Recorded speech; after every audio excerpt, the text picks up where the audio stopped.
Next topic ਹੈ ਐਡੀ ਕਰੰਟਸ।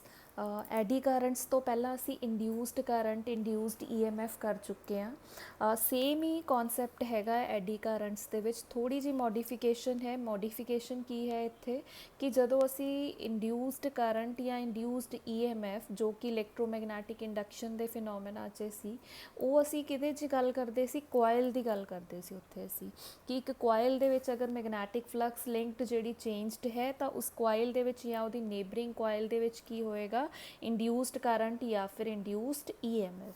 ਹੁਣ ਐਡੀ ਕਰੰਟਸ ਦੇ ਵਿੱਚ ਇਹੀ ਕਨਸੈਪਟ ਹੈ, ਬਸ ਹੁਣ ਅਸੀਂ ਕੀ ਹੈ, ਕੋਇਲ ਦੀ ਜਗ੍ਹਾ 'ਤੇ ਕੋਈ ਮੈਟੈਲਿਕ ਕੰਡਕਟਰ ਕੰਸੀਡਰ ਕਰਾਂਗੇ। ਠੀਕ ਹੈ, ਕੋਈ ਵੀ ਮੈਟਲ ਦਾ ਅਸੀਂ ਕਹੀਏ ਜਿਹਦੇ 'ਚੋਂ ਕਰੰਟ ਈਜ਼ੀਲੀ ਪਾਸ ਕਰ ਜਾਏ, ਦੈਟ ਇਜ਼ ਕੰਡਕਟਰ। ਔਰ ਉਸ ਕੰਡਕਟਰ ਦੇ ਵਿੱਚ ਅਗਰ ਇਸ ਪ੍ਰੋਸੈਸ ਦੇ ਨਾਲ, ਜੋ ਇਲੈਕਟ੍ਰੋਮੈਗਨੈਟਿਕ ਇੰਡਕਸ਼ਨ ਦਾ ਪ੍ਰੋਸੈਸ ਹੈ, ਉਹਦੇ ਨਾਲ ਅਗਰ ਕਰੰਟ ਇੰਡਿਊਸ ਹੋਏ ਤਾਂ ਉਸ ਕਰੰਟ ਨੂੰ ਅਸੀਂ ਇੰਡਿਊਸਡ ਕਰੰਟ ਦੀ ਬਜਾਏ ਬੋਲਦੇ ਹਾਂ ਐਡੀ ਕਰੰਟ।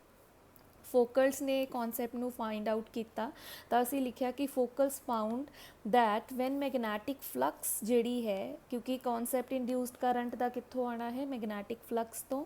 ਲਿੰਕਡ ਵਿਦ ਕਿਹਦੇ ਨਾਲ ਲਿੰਕਡ ਹੈ? ਮੈਟੈਲਿਕ ਕੰਡਕਟਰ ਦੇ ਨਾਲ। ਔਰ ਉਹ ਅਗਰ ਚੇਂਜ ਹੋ ਰਿਹਾ ਹੈ ਤਾਂ ਉੱਥੇ ਕੀ ਪ੍ਰੋਡਿਊਸ ਹੋਏਗਾ? ਇੰਡਿਊਸਡ ਕਰੰਟ, ਜਿਹੜਾ ਸੈਟਅਪ ਹੋਏਗਾ ਕਾਹਦੇ ਅੰਦਰ? ਕੰਡਕਟਰ ਦੇ ਅੰਦਰ। ਔਰ ਇੱਕ ਚੀਜ਼ ਹੋਰ, ਇਹਦੀ ਫਾਰਮ ਕਿੱਦਾਂ ਦੀ ਹੋਏਗੀ? ਕਲੌਕਵਾਈਜ਼ ਜਾਂ ਐਂਟੀ ਕਲੌਕਵਾਈਜ਼ ਤੋਂ ਇਲਾਵਾ ਅਸੀਂ ਇਹਨੂੰ ਕਵਾਂਗੇ ਕਲੋਜ਼ਡ ਲੂਪਸ ਦੀ ਫਾਰਮ 'ਚ ਹੋਏਗਾ। ਠੀਕ ਹੈ, ਇਹਦੀ ਜੋ ਅਸੀਂ ਕਹੀਏ ਕਿਸ ਤਰ੍ਹਾਂ ਦੀ ਫਾਰਮੇਸ਼ਨ ਹੈ, ਤਾਂ ਇਹਦੀ ਫਾਰਮੇਸ਼ਨ ਹੈ ਕਲੋਜ਼ਡ ਲੂਪਸ ਦੀ ਤਰ੍ਹਾਂ। ਇਸ ਲਈ ਇਹਦਾ ਨਾਮ ਐਡੀਜ਼ ਪੈ ਗਿਆ। ਐਡੀਜ਼ ਮਤਲਬ ਕਲੋਜ਼ ਜੋ ਹੈ, ਵਰਲਪੂਲਸ ਜਿਨ੍ਹਾਂ ਨੂੰ ਅਸੀਂ ਬੋਲ ਸਕਦੇ ਹਾਂ, ਜਾਂ ਫਿਰ ਅਸੀਂ ਕਹਿ ਦਈਏ ਕਿ ਇਹਨਾਂ ਦਾ ਨਾਮ ਕੀ ਹੈ? ਐਡੀ ਕਰੰਟਸ। ਠੀਕ ਹੈ, ਹੁਣ ਜੋ ਐਡੀ ਕਰੰਟ ਦੀ ਡੈਫੀਨੇਸ਼ਨ ਹੈ ਉਹਦੇ 'ਚ ਅਸੀਂ ਕੀ ਲਿਖਾਂਗੇ? ਦੀ ਕਰੰਟ ਇੰਡਿਊਸਡ ਇਨ ਆ, ਜੋ ਕਰੰਟ ਹੈ ਕਾਹਦੇ 'ਚ ਇੰਡਿਊਸ ਹੋ ਰਿਹਾ ਹੈ? ਕੰਡਕਟਰ ਦੇ ਵਿੱਚ। ਕਦੋਂ?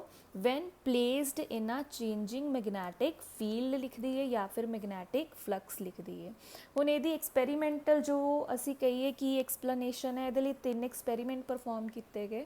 ਐਕਸਪੈਰੀਮੈਂਟ ਨੰਬਰ 1 ਦੇ ਵਿੱਚ ਅਸੀਂ ਕੀ ਚੀਜ਼ਾਂ, ਪਹਿਲਾਂ ਅਸੀਂ ਦੇਖ ਲਾਂਗੇ ਕਿ ਕੀ ਚੀਜ਼ਾਂ ਕੰਸੀਡਰ ਕੀਤੀਆਂ ਔਰ ਉਸ ਐਕਸਪੈਰੀਮੈਂਟ 'ਚ ਹੋਇਆ ਕੀ, ਫਿਰ ਉਹਦੀ ਐਕਸਪਲੇਨੇਸ਼ਨ। ਹੁਣ ਇਹਦੇ 'ਚ ਅਸੀਂ ਕੀ ਕਰ ਰਹੇ ਹਾਂ? ਇੱਕ ਸੌਫਟ ਆਇਰਨ ਕੋਰ ਲੈ ਕੇ ਚੱਲ ਰਹੇ ਹਾਂ।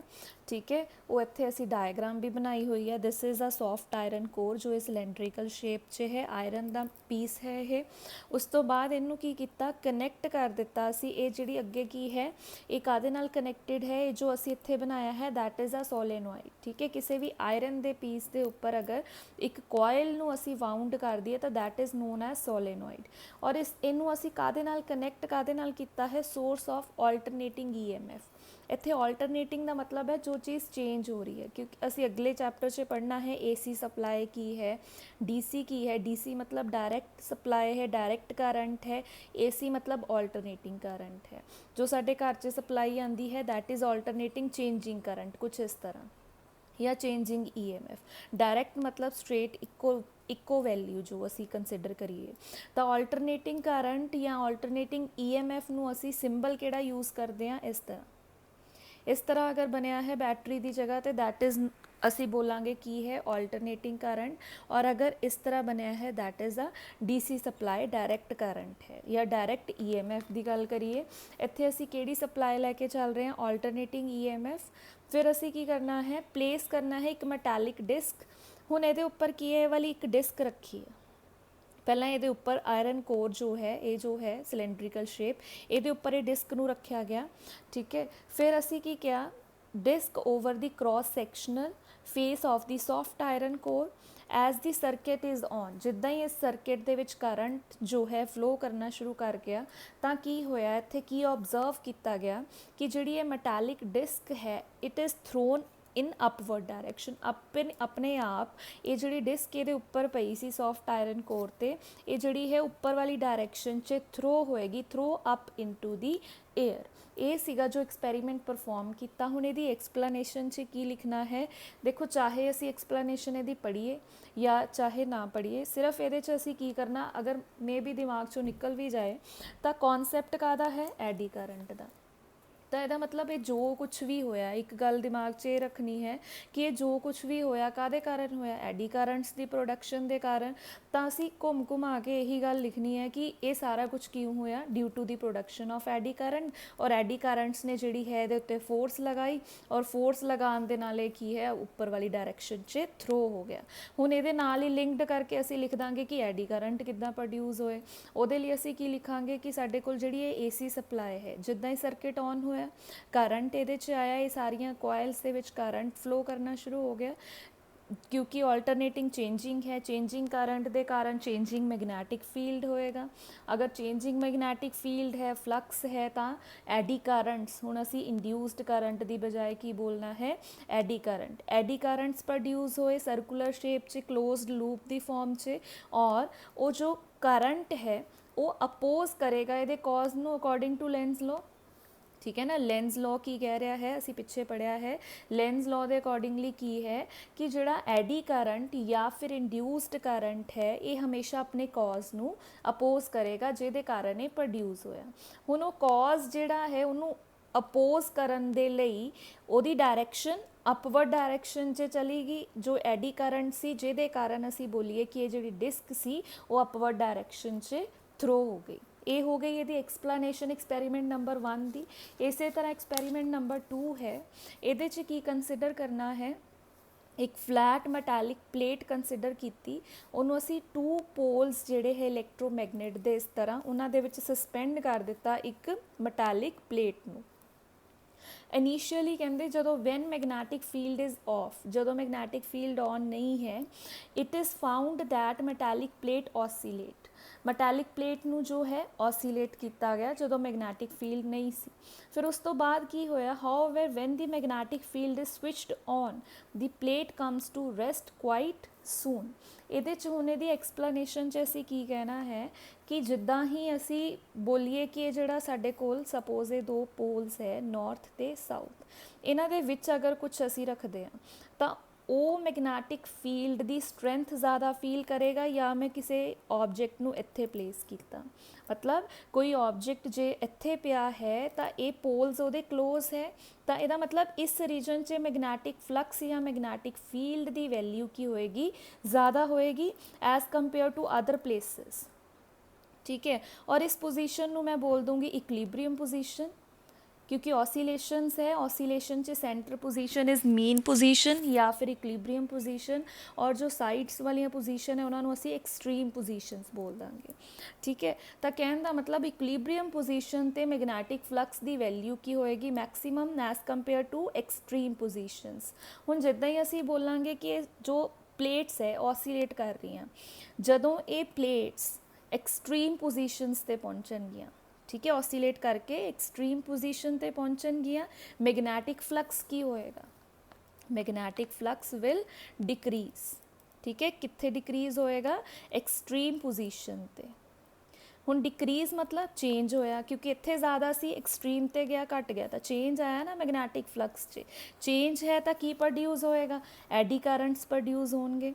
हुण अगर एडी करंट्स प्रोड्यूस हो गए तो असी की बोलांगे एक्सट्रीम पोजीशन ते जान ते एडी करंट प्रोड्यूस हो गए। तो हुण लेंस लॉ की कहता है, लेंस लॉ के accordingly eddy current in move करेंगे इन सच अ वे ताकि फ्लो करूगा इन सच अ वे ताकि जो यदा कॉज है इस ऑसीलेशंस का, क्योंकि देखो अगर नहीं हुंदा चेंज मैगनैटिक फ्लक्स च तो ये ऑसीलेट नहीं करती, मैगनैटिक फ्लक्स के चेंज कारण एक्सट्रीम पोजीशन ते पहुंचा।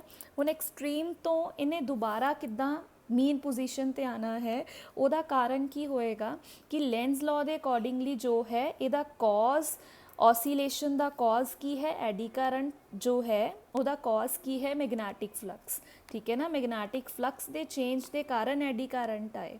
हुण एडी करंट जिहड़े है लेंस लॉ के अकॉर्डिंगली ऑपोजिट डायरैक्शन से फ्लो करेंगे ताकि वह कॉज जिहड़ा है उन्होंने अपोज कर सकन। हुण जो एक्सट्रीम पोजीशन तो मीन ते आएगा ताकि मैगनैटिक फ्लक्स जिहड़ा है वो चेंज ना होए। ठीक है, तो फिर दोबारा पर की होया, जिद्दां एक्सट्रीम तो मीन ते आया मैगनैटिक फ्लक्स फिर ਘੱਟ ਤੋਂ ਜ਼ਿਆਦਾ ਹੋ ਗਿਆ, ਫਿਰ ਮੈਗਨੈਟਿਕ ਫਲਕਸ 'ਚ ਚੇਂਜ ਆ ਗਿਆ, ਫਿਰ ਮੈਗਨੈਟਿਕ ਫਲਕਸ 'ਚ ਚੇਂਜ ਆਉਣ ਦੇ ਨਾਲ ਐਡੀ ਕਰੰਟਸ ਆ ਗਏ। ਐਡੀ ਕਰੰਟਸ ਆਪਣੇ ਕੌਜ਼ ਨੂੰ ਅਪੋਜ਼ ਕਰੇਗਾ ਤਾਂ ਉਹ ਕੀ ਹੈ, ਮੀਨ ਪੋਜੀਸ਼ਨ ਤੋਂ ਐਕਸਟ੍ਰੀਮ ਵੱਲ ਜਾਏਗਾ। ਐਕਸਟ੍ਰੀਮ ਤੇ ਅਗੇਨ ਮੈਗਨੈਟਿਕ ਫਲਕਸ ਜਿਹੜਾ ਹੈ ਚੇਂਜ ਸੋ ਔਨ, ਇਸ ਤਰ੍ਹਾਂ ਵਾਈਬ੍ਰੇਸ਼ਨਸ ਜਾਂ ਔਸੀਲੇਸ਼ਨਸ ਜਿਹੜੀਆਂ ਹੈ ਇਸ ਮੈਟੈਲਿਕ ਪਲੇਟ ਦੀਆਂ ਬਿਟਵੀਨ ਦੀ ਇਲੈਕਟ੍ਰੋਮੈਗਨੇਟਸ ਜਿਹੜੀਆਂ ਹੈ ਉਹ ਸਟਾਰਟ ਰਹਿਣਗੀਆਂ, ਔਸੀਲੇਟ ਕਰੇਗਾ।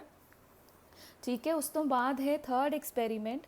ਇਹਦੇ ਅੰਦਰ ਅਸੀਂ ਕੀ ਕੀਤਾ, ਸੇਮ ਉਹੀ ਜੋ ਅਸੀਂ ਪਹਿਲਾਂ ਕੀਤਾ ਐਕਸਪੈਰੀਮੈਂਟ, ਉਹਦੇ 'ਚ ਕੀ ਚੇਂਜ ਕੀਤਾ, ਹੁਣ ਜਿਹੜੀ ਮੈਟੈਲਿਕ ਪਲੇਟ ਅਸੀਂ ਲੈ ਕੇ ਚੱਲੇ ਆ ਉਹਦੇ 'ਚ ਕੁਛ ਨੈਰੋ ਸਲੋਟਸ ਰੱਖ ਲਏ ਇਸ ਤਰ੍ਹਾਂ। ਠੀਕ ਹੈ, ਇਸ ਤਰ੍ਹਾਂ ਨੈਰੋ ਸਲੋਟਸ ਹੋ ਗਏ। ਇਹਦੇ ਨਾਲ ਕੀ ਹੋਏਗਾ ਸਾਡੇ ਕੋਲ ਕਿ ਇਹਦੇ 'ਚ ਕੀ ਕਹਿ ਰਹੇ ਆ ਕਿ metallic plate having narrow slots and suspended between the poles of a magnet when such a metallic plate is made to oscillate, it is found that the metallic plate swings much more freely than in the case when it did not have slots। ਕਹਿੰਦੇ slots ਦੇ ਨਾਲ ਜਿਹੜੀ ਹੈ ਇਹਦੀ ਔਸੀਲੇਸ਼ਨਸ ਹੋਰ ਜ਼ਿਆਦਾ free ਹੋ ਗਈਆਂ as compare to this case. ਉਹਦਾ ਹੁਣ ਰੀਜ਼ਨ ਕੀ ਹੈ ਕਿ ਇਹਦੇ ਅੰਦਰ ਕੀ ਹੋਏਗਾ ਸਾਡੇ ਕੋਲ, ਜੋ ਇਹ ਅਸੀਂ ਬੋਲਦੇ ਹਾਂ ਇਹਦੇ 'ਚ ਕੀ ਆਏਗਾ, ਐਡੀ ਕਰੰਟਸ ਤਾਂ ਆਣਗੇ ਕਿਉਂਕਿ ਮੈਗਨੈਟਿਕ ਫਲਕਸ ਸੇਮ ਉਹੀ ਅਸੀਂ ਕਨਸੈਪਟ ਦੱਸਾਂਗੇ, ਐਕਸਟ੍ਰੀਮ ਤੋਂ ਮੀਨ ਪੋਜੀਸ਼ਨ ਆਏਗਾ, ਐਡੀ ਕਰੰਟਸ ਹੈ। ਹੁਣ ਅਸੀਂ ਬੋਲਾਂਗੇ ਕਿ ਸਾਡੇ ਕੋਲ ਜੋ ਇਹ ਫਲੋ ऑफ इलैक्ट्रॉन्स है, क्योंकि करंट है तो मतलब फ्लो ऑफ इलैक्ट्रॉन्स ਨੂੰ ज़्यादा पाथ नहीं कवर करना पएगा। ठीक है, ਇੱਥੇ देखो इन्ना पाथ सी, ਹੁਣ देखो ਇੱਥੇ ਸਲੋਟਸ ਬਣਨ ਦੇ ਨਾਲ ਇਲੈਕਟ੍ਰੋਨਸ ਨੂੰ ज़्यादा पाथ या लेंथ ਜਿਹੜੀ है कवर करनी पएगी। ਹੁਣ अगर ज़्यादा लेंथ कवर करेगा, ठीक है, एक वायर है क्योंकि कंडक्टर एक वायर की तरह है, ज़्यादा वायर ਜਿਹੜੀ है जिन्नी ज़्यादा वायर होएगी, इलैक्ट्रॉन अगर मूव कर रहा है तो हीट भी उत्थे ज़्यादा प्रोड्यूस होएगी, हीटिंग इफेक्ट होएगा। ठीक है, हीटिंग इफेक्ट एक तरह की रेजिस्टेंस है। ठीक है, जिथे भी हीट प्रोड्यूस होएगी तो उत्थे असी बोलांगे हमेशा वायर च रेजिस्टेंस आएगी। रेजिस्टेंस इज़ अ करंट दा अपोजिशन। ठीक है, हुण इहदा मतलब रेजिस्टेंस इत्थे ज़्यादा होएगी क्योंकि वायर दे विच ज़्यादा पाथ फॉलो कर रहा है इलैक्ट्रॉन्स, तो हीट प्रोड्यूस होने के कारण रेजिस्टेंस है। अगर रेजिस्टेंस ज़्यादा है तो एडी करंट्स जो ये अंदर प्रोड्यूस होए है, रेजिस्टेंस ज़्यादा होने के नाल एडी करंट्स की हो गए, डिक्रीज़ हो गए। ठीक है, due to decrease of eddy currents this slotted plate moves freely in between these two magnets. ठीक है, ये हो गया साडे कोल एक्सपेरीमेंट नंबर 3 का जो रीज़न है